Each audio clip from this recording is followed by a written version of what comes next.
Hey, this is Mike Stan and Jeff Crandall from the Altar Boys, and you're watching the Rooster.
Hello, my friends, and thank you for choosing the Rooster Show. This is Rooster Jones.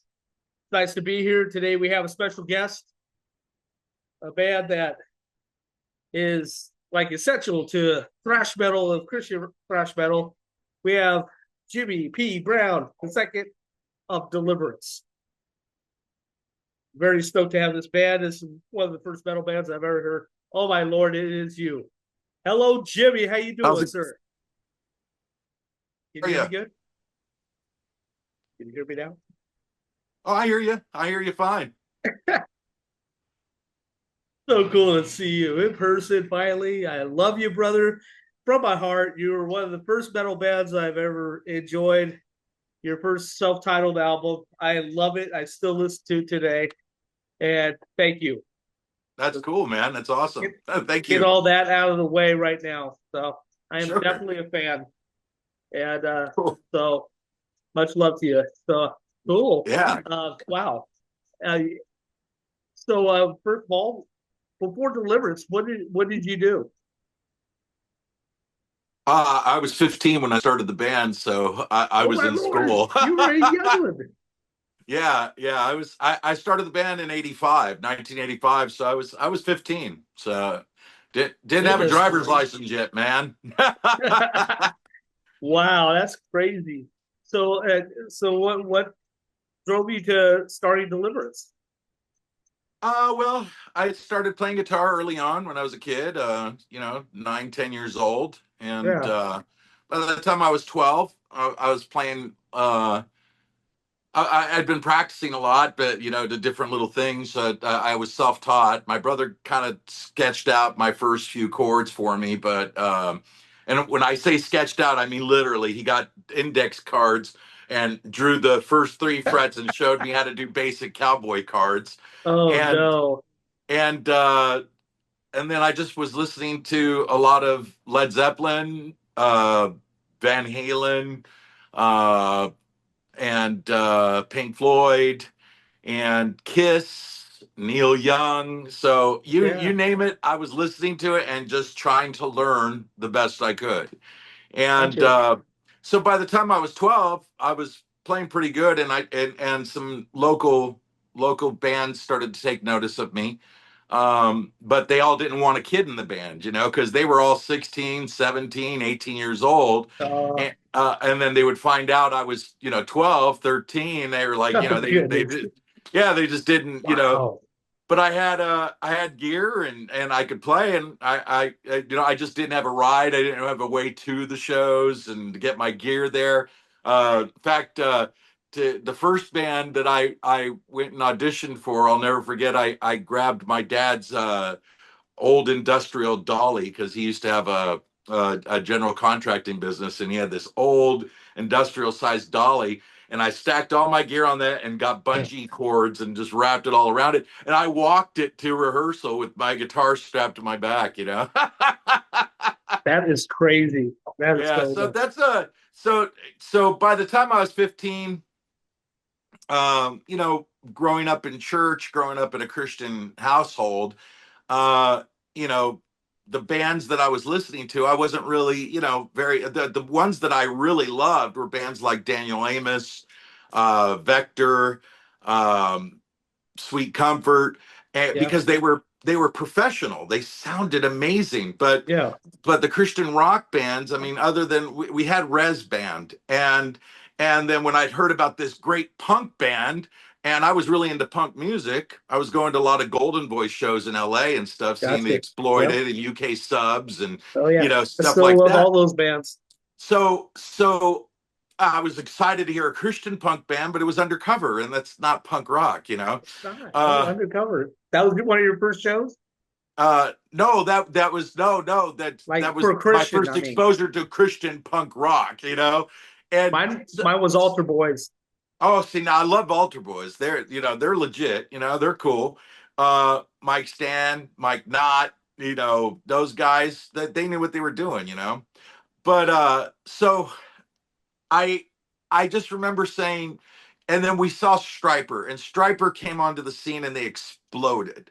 And part of what impressed me about them wasn't so much their music. Their music was fabulous. But what blew me away was how professional they were.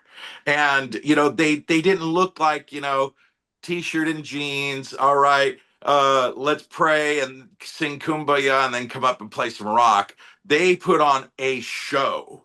And I thought to myself, this is what I want to do, but we need heavier music.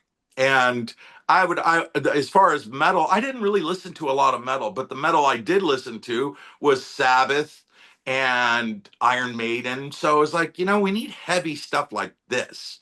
And so I put out an ad in LA. We have a magazine called a little rag called the Recycler, where you sell gear, you meet people, you do this. It's basically the Craigslist in print, Huh. back then. And so I put out an ad, looking for a drummer and a bass player and a guitar player, and then it kind of just all went from there, and Deliverance formed. Okay, I got a question from a fan. Sure. Okay, a Are we fan asked live? me. Yeah. Well, no, Oh no. wow, that's cool. It says, he said, "What's the moment you seen what God, that God was moving a powerful way in your life?" Wow. There are so many different moments. I can even go back to, in fact, I shared with a long time friend that I'd never shared a near death experience that I'd had when I was a kid, when I got hit by a car. But I mean, I was like 5, 6 years old, but it was, it was a pretty intense experience. But I think probably the thing that hit me the most, that I can honestly say, is without getting too far into it. I don't know how much time we have. I didn't know this was live. So, hi, Oh, everybody. it's well, it's actually not live. But Oh, the person asked me before the show, oh, okay. "Can That's you cool. ask him this for me?" I'm like, "Sure, I'll ask." Gotcha. I'm working on trying to do the lives. Oh, I okay. just didn't want to ruin this interview. Okay. So you edit all that out. Edit all that I out. will. I will. And Um, it's 40 minutes long, by the way. okay. Good deal. Unless you want to say more, Okay. then I can So create I, another link. So I think that the defining moment was when I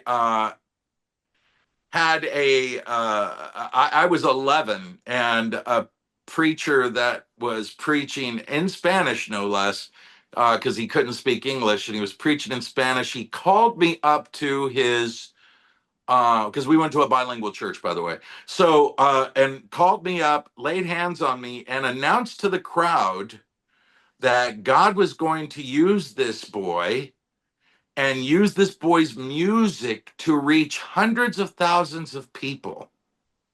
Okay, I was not playing guitar yet. I was not a musician yet.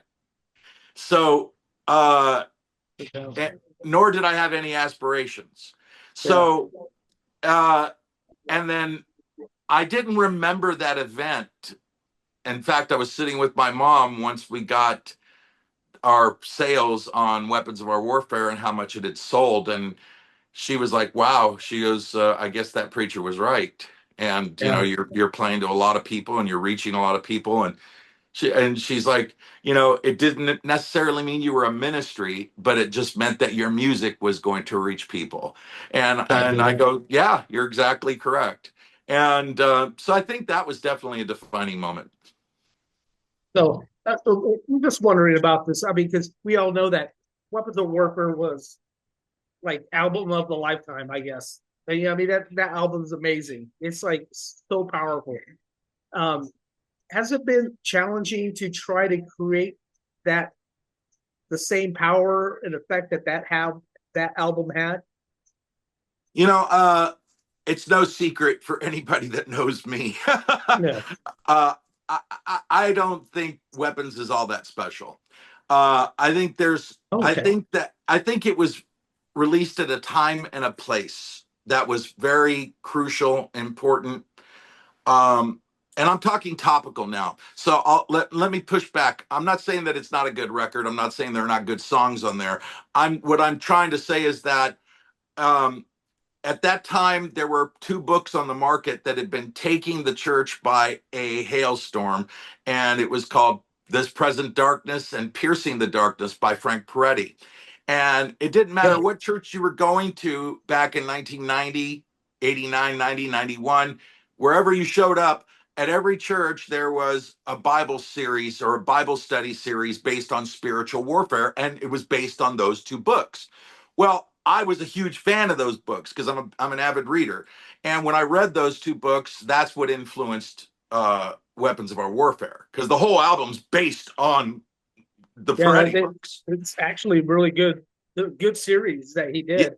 Oh yeah. This So, Present Dark was amazing. I know but which the one you're thing talking. is, so you have this record that's basically word for word a lot of what's in the Peretti books, right? Mm. You have the beginning for the weapons of our warfare are not carnal. That's right out of the Peretti book.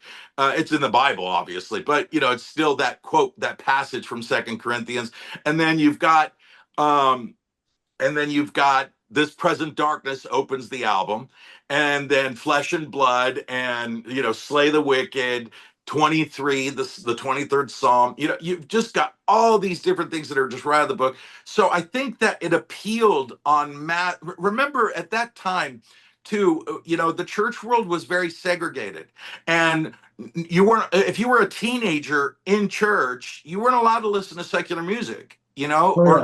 at least it was highly condemned, whether you were disobedient like me and did it anyway. You know, but a lot of kids tried to be good, so they were given an alternative. And that's where Deliverance fell in, right? Deliverance fell in as the alternative to Slayer, to Metallica, to Testament. So, You know what's yeah, what's so funny is I always appreciate metal, but I never got into Slayer. I never got into Obituary, all that, all those bands. I right. don't like the evil music, the evil lyrics. Well, it's because it's I don't negative. relate with it. You know what I Yeah. mean? Because God's It's in my very, heart. it's very, very negative, you know? It is. I myself am a huge fan of Slayer. I won't lie, but there's a reason for it.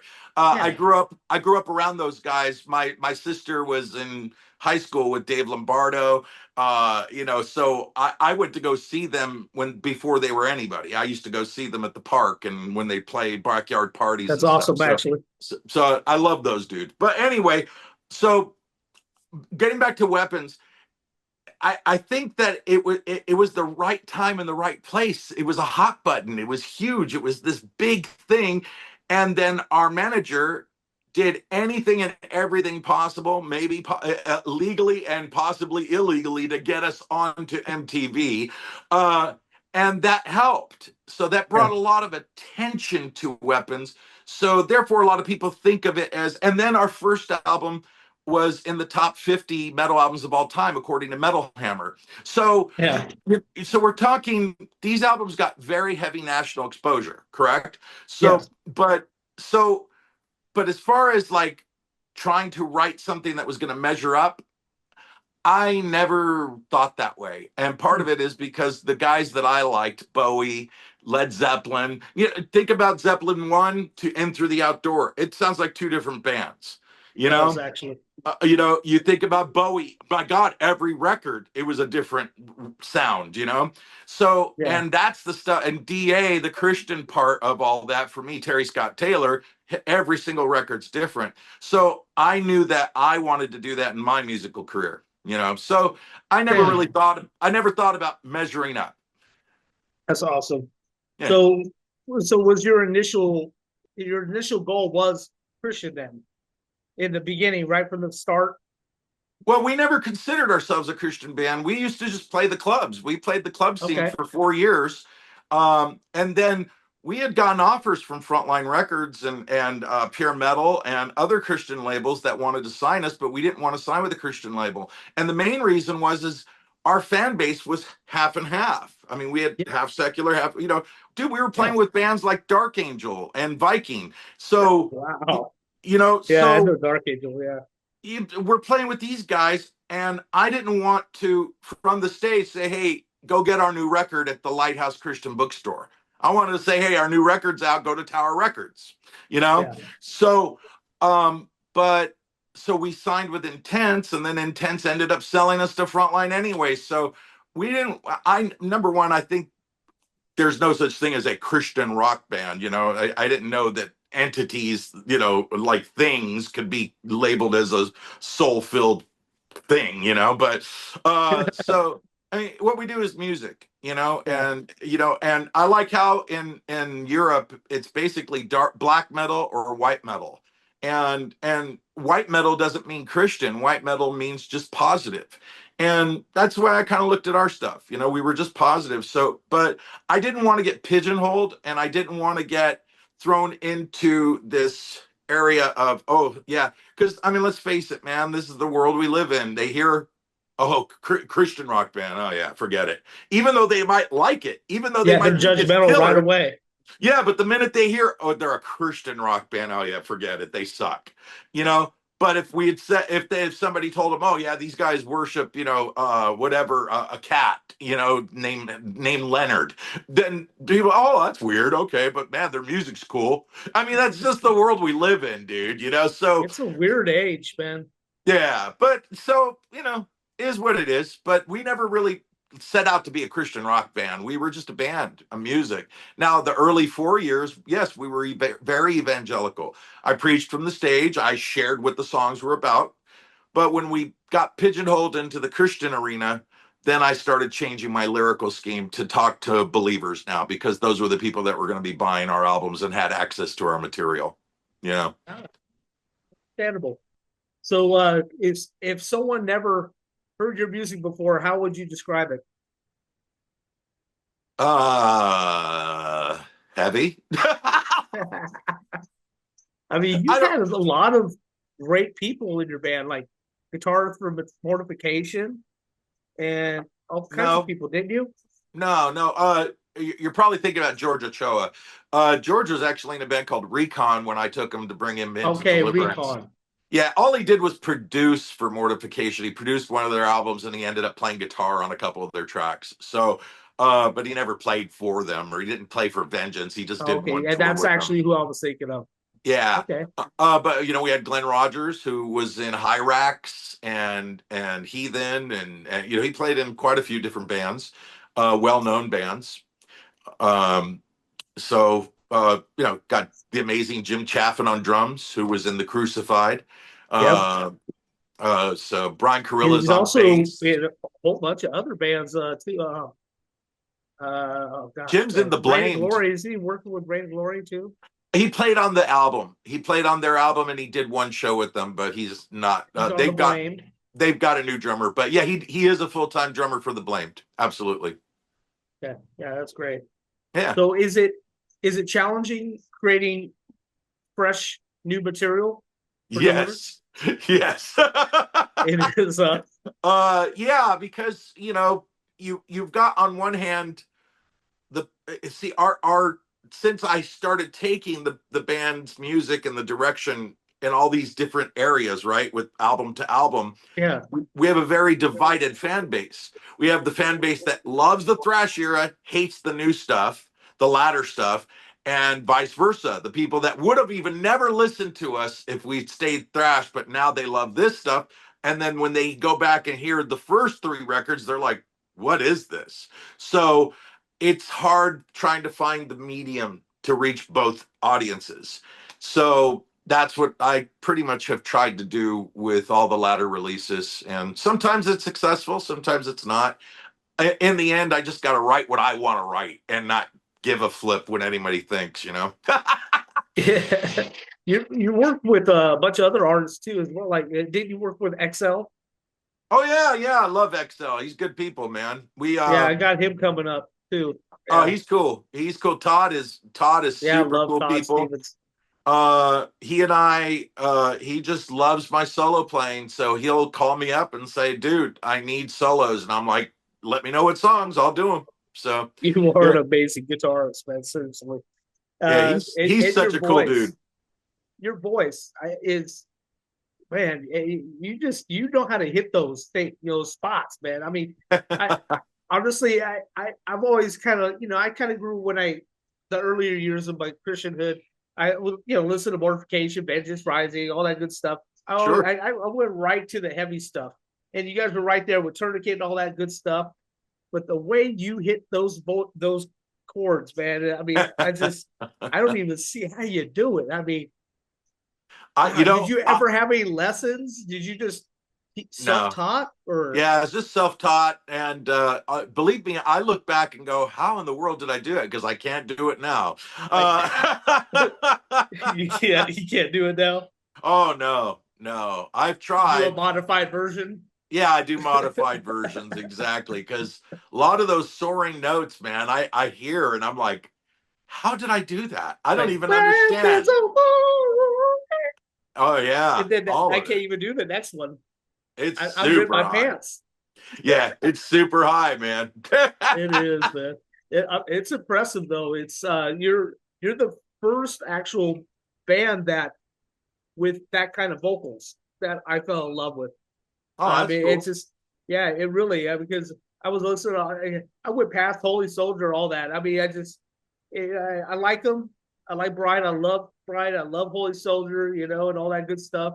Because I was a radio DJ for a little while, but they wouldn't let me Ah, right play on. your stuff. It was for the cause. Radio station, a Christian radio station here in town, Oh, okay. and Okay. they wouldn't let me play Light Force or Vengeance or nothing. So I was like, so I played, I was checking them out once in a while. I'll throw it in the mix, and they get yelled at. I mean, oh darn, I keep forgetting, Oh, it's you funny. know. That's But funny. yeah, you're definitely the first band that with that high pitched voice that I fell in love with. I was so impressed. That's cool. So, are you working on new material? Yes. Yes, working on a new album right now. I mean, I've not stopped. The last 6 years I have a Patreon, and I've been doing my solo work and releasing solo efforts, beginning with my Eraserhead album that I released in 2018. But and then I've been doing that. I send out singles every month to my Patreon members, which, by the way, to all of you, I love every single one of you. But they keep me going. They keep me working on stuff and sharp. And then me and Larry Farkas, Larry Farkas was Yeah, our first Tourniquet. guitar player. No, he was our first guitar player in Deliverance, and then he joined Vengeance Yeah, Rising. Vengeance. I mean, yeah, Vengeance. Yeah. My bad. So, Yeah, Larry so me Farkas. and Yep. Larry lives pretty close to me here in Vegas. He lives like 20 minutes away. So a couple of years ago, he and I started to get together, and now we have a project called Novella, and we work on that. And it's just basically all ethereal 70s, 80s rock kind of smashed up and combined. Uh, a little shoegaze, a little gothic, a little Zeppelin-y. It's I gotta crazy and check it's that cool. out. I gotta check it out, man. Yeah, it's Yeah, on that's awesome. Spotify and It's on iTunes, Apple Music, Pandora. You can check it out. It's called Novella. Just look under Jimmy P. Brown II, and it'll pull up Novella 1 and 2. Uh, but yeah, you could check those things out. But so I'm keeping active. But a few years ago, we accepted the opportunity to go play at the Immortal Fest, and it kind of Yes. started a resurgence for Deliverance. So um, I'm working on a new album right now, and we've got the original lineup from the first album and Weapons, minus Chris Hyde, of course, since he's not with us anymore. He passed a few years ago. Yeah. So, But we have Brian Carilla back on bass. We have George Ochoa on guitar, and then we have Jim Chaffin on drums, who filled in for Chris Hyde when he wasn't with us. So, and Jim's already a full-time member of Deliverance anyway. So it should be interesting. it's awesome. That's pretty cool. That's amazing. Yeah. So are you gonna plan on touring, or besides just that We got some Immortal shows. Fest? We got some shows booked this year, but as far as touring, probably not. I mean, it depends. It depends if a bigger band is touring and wants to pick us up to do some dates with them. Then we'll make plans, because otherwise, for us to try to get our own shows and do all that, it's really difficult to work with promoters because they don't want to pay. And not that we ask a lot, we don't really ask that much, because I know what all these other bands ask. And we literally ask about, 30% of what most bands ask for. And you still get these promoters that just won't do it. They offer us way less. And that's one of the reasons why I stopped touring in '95, because of the fact that, we called them pay you in pizza tours. And it was very rare. It's very rare to do a good tour. I think out of the 11 US tours that we did, one made money. The rest of them, we came back in debt. So, Oh, that's sad. That's yeah, sad. it's What's just the been way one it of your goes. most rewarding aspects in your career? Getting to work with Terry Scott Taylor, and him producing what we called the creative years of Deliverance, which was Stave Execution, Learn, and River Disturbance. Uh, I grew up on Terry. I was 10 years old at Calvary Chapel watching him and DA play. And so to get to work with him all those years later and to create, I see, for me, when I say I worked with Terry Scott Taylor, it's literally like me saying I work with Peter Gabriel, or I've worked with Brian Eno or David Bowie. He's Yeah, that big and huge to me, gotcha. because he's very enigmatic. He's a true musical genius, and getting to work with him was just a thrill of my career. And so I would say that was probably the pinnacle part for me. It was getting to work with him on those two things, or those three albums. So, what would be best advice that you would give to someone that's a fellow musician that's just getting started? Ah, have a backup. Have a backup. you know, I hate saying it that way. I ended up, my daughter played in a punk rock band early on, and she was great. Good singer, good guitar player, chip off the old block, Yeah, and music. she was playing punk music, which made me happy. And Yeah, she sounded a lot like Joan Jett, meets love it. she sounded like Joan Jett meets well, what's that, the whole chick, the Nirvana girl, whatever her Oh, name Courtney is. Love. Yeah, kind of a mix of those two mashed up, but better. And great look, Flying V, Marshall Stack. She was just awesome. And then she asked my advice one day after a couple of years, and I told her what I advised is go back to college and get an education. Yeah, Because and it's not because that you'll never make it. It's just that it's the music scene is very difficult, and you just gotta kind of have backups. But I think that's for everything. I was in the casino business for 16 years, man, and made it to director of casino marketing. And you know what? Even then, I needed a backup plan because you never know when things are going to end, when things are going to change. And so, I think it's just always good to have a backup plan, but don't stop creating. That's the one thing. I went back to music after my kids were grown, and I didn't have to worry about feeding them and clothing them and everything else. And then I asked my wife, can I do music again? Is that all right? Well, they are our true manager, right? Or Yes, wives. exactly. The wife is the true manager. Yes, it Exactly. is. Yes, So, they are. but I don't say it in a negative light. I say it in a very positive thing. Exactly. My wife's very supportive too. Yeah. I love her for it. So, have you? This is not on the question list, but is It's your all right. passion for writing music the same as when it started, or has it changed throughout the years? I think it's changed. When you're young, it's for me, especially when I was younger, it was all about aggression and trying to write the hardest riffs that no one else could play. And, you know, that was kind of my angle. And like I said, it was just more of aggression and getting cool music out there and getting the audience to respond. Now I, without it sounding egotistical or anything, I do this stuff for me. I do it for me now. And if people happen to understand it, like it, and want to buy it, I love you. If you don't, I love you too. But I write for me now. I don't write for people.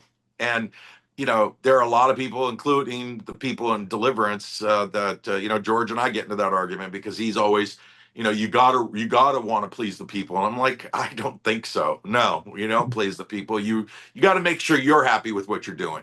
So, and that's where I write from now. Me and Larry, when we're working on our novella stuff, I mean, it's hilarious. We're like, we know people, we laugh. We're sitting here in this very room laughing, saying, God, people are going to hate this, but we don't care. We love it. So, Yeah, you said goth rock. I love writing goth rock. I write goth and punk. I love oh, it. right on. Right Yeah, on. I'll Well, then, send you a track sometime some tonight, of Frank. it, please send me any links you'd like. And then I'll send you the links for the novella 1 and 2. You can check them out. So it'll Love be that. cool. Yeah. Definitely would love that.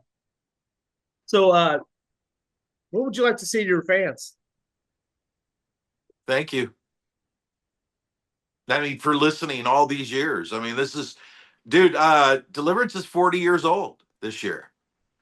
Uh, and I wish we were rich and could have made it that level, but you know what? Doesn't matter. There's still people out there that actually listen and actually care. So for them, all of them, thank you I just for listen to your still music every listening. week. Yeah, thank you And for still listening after all, for still giving a flip. yeah, well, you were at a crucial time in my life where I was just becoming a believer, and you were a rock. Your music was a rock for me back then. Mad at the World also, and all those great bands, the Throws. Oh, the Rose Brothers. Yeah. Yeah, yeah, I got him coming on my show too, coming up. Oh, Um, Randy. yeah, yeah, Oh, Randy Rose, nice. yeah. Yeah, I loved his the Rose project that he did, the whole Oh yeah, Danzig Morrison thing. Demon. Yes, very Demon cool. was a great song, man. Oh, I Oh, love it. great It stuff, man. Yeah, it's very Danzig, very Glenn Danzig-ish, Oh yeah. which Very, I very love that anyways. I'm a big Misfit fan too. yeah. But I mean, it's wonderful to have you here because the reason is, for a whole year I've been trying that I've been doing this show. I've been trying to get Christian bands on here because I love the Lord, I really do, and it just so happened just to get a bunch of secular. I've been doing nothing but secular punk rock bands and goth rock bands for past year, and it's been great. Got 140 interviews done, and I'm very grateful for it because I've met a lot of great people. But it's different when you have the brethren involved, you Sure. know. Sure. It's because I know that I'm a part of the brethren out there, my brothers and sisters that love the Lord, and it's great to have people around like that because I don't know, this makes me feel connected. You know what I mean? It's something that I love and I miss because there's no one like that around here. I have to go Yeah. online in order to get all the people that I relate with. Okay. So Okay. yeah, it's kind of in my little hillbilly town. Yeah, I'm like Well, the where are only you punk. located? Twin Falls, Idaho. Where? Twin Falls, Idaho. Oh, Twin Falls, Idaho. Oh, okay.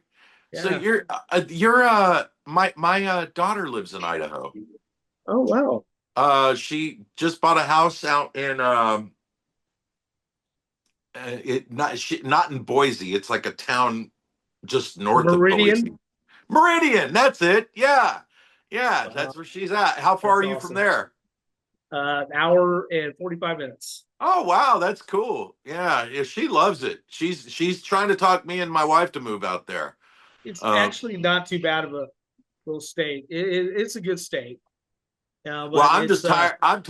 I'm tired of Nevada, dude. I don't. Number one, they're trying to make it California, and it's never going to be California. And we left California for a reason, and so it's like, and if you're going to try to make this into a carbon copy, number one, it's in the middle of Hades because, dude, the weather here is horrible. And I'm like, yeah. So she's always saying, "Well, move out there." I've been fancying moving to Fort Wayne, Indiana, to be out there by Sweetwater and go work over there. okay. So so were you in Vegas? I'm in Las Vegas. Yeah. Oh, well, I lived there for 10 years in No Henderson. kidding. Yeah, a little Oh, bit. Yeah, that's where I live. I live in Henderson. Been here that's where for our son was born. Was in Henderson. no kidding. That's awesome. Yeah. Yeah, it is. We moved here in 2002. Huh, that's Yeah. cool, man. That's awesome. Yeah. Yeah. That's awesome. Okay, wow, cool. Well, I I'm still kind of blown away. Uh, any kind of shout outs you like to give to anybody for your my pay. success? Yes, my Patreon. My Patreon. Do not cut this out. I give all my love and shout outs to my Patreon members, every single one of them. They are my life's blood right now. And they are keeping me going. They're holding me accountable. They're my greatest source of encouragement. They're the reasons I'm probably still doing music. And so I love each and every one of you. Hope you put a link to my Patreon too. Anybody could join for as little as $5 a month. And I mean, you spend more than that at Starbucks just to get a terrible cup of burnt coffee. So, why not give to help an artist that you say you appreciate, Exactly. It's And you get very all true. sorts, dude, you get all sorts of stuff just for joining. I mean, I overload. I've been told over and over, you give way too much crap away. And I give all sorts of stuff that's never been heard, never been seen.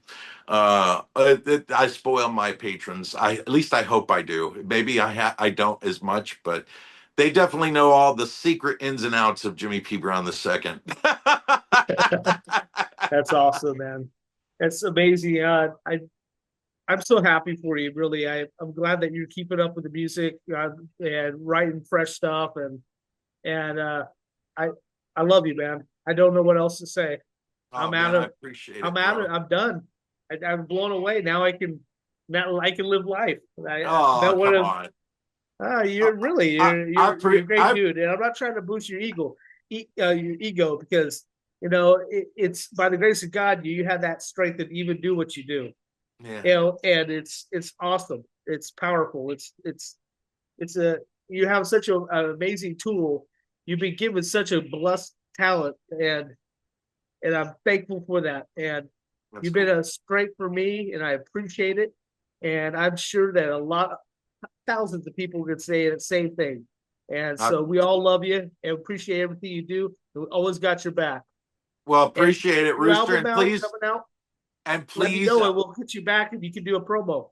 I was gonna say, please don't let this be the last time. The first and last time. If you ever want me back, I'm always here. You just reach out to me and let me know. You're always welcome, definitely. Yeah. Yep, definitely, sir. I appreciate you, Super. buddy. God bless you. And All much right. love to you, buddy. You Yeah, take care my of brother. yourself. God All bless right, you. bro. It's good to More talk rock, to you. less cock here on the Rooster Show. We had deliverance. Thank you, Jimmy. All right, man. Talk to you soon, bro. You will. Bye bye.